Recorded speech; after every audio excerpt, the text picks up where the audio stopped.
After 2 years, the Gillian's Place Walk a Mile event was back at the Penn Centre in St. Catharines, where men wore high-heeled shoes and marched to end violence against women. Today is our 17th annual Walk a Mile in Her Shoes event. This is the first time we've been back here in 2 years after some pandemic inspired and induced events. We're back here at the Penn Centre. Couldn't be happier in this beautiful new space. Everybody's just so excited. You can feel the excitement already this morning with folks being back together here to march to end violence against women. How many teams, participants do you expect out today?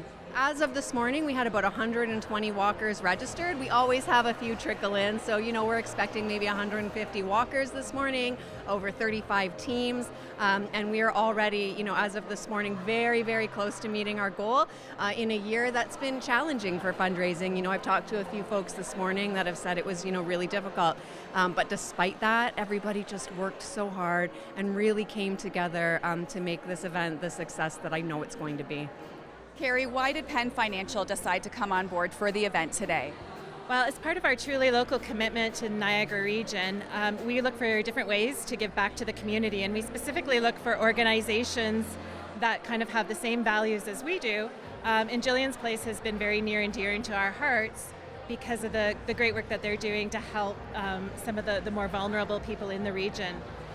So just impressive work. I've had the honor of going and seeing the facility and hearing some of the stories, and it's just incredible the work that Gillian's Place does, so we're incredibly proud to be part of that.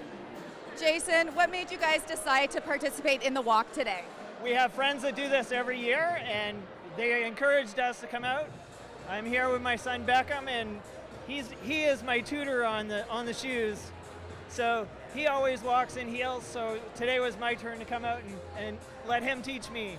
So. I watched you guys practice. It was lovely to see. Beckham, what tips did you have for your dad? Basically, don't lean back and kind of walk normally. That's kind of how I do it. Walk normally and don't lean back because you will fall.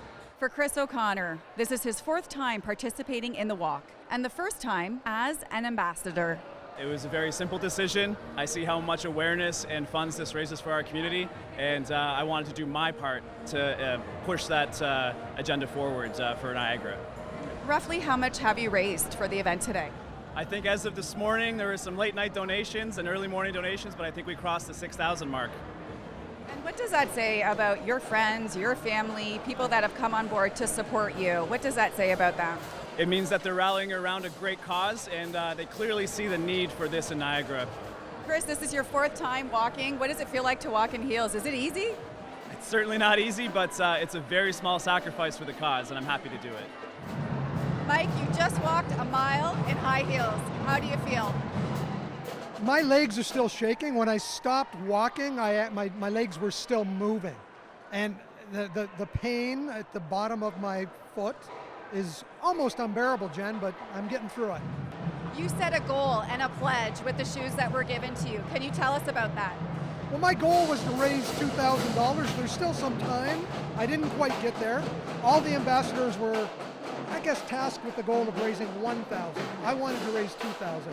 We're almost at $1,000. There's still time. People can still donate at jilliansplace.com/walkamileinhershoes and look for my name.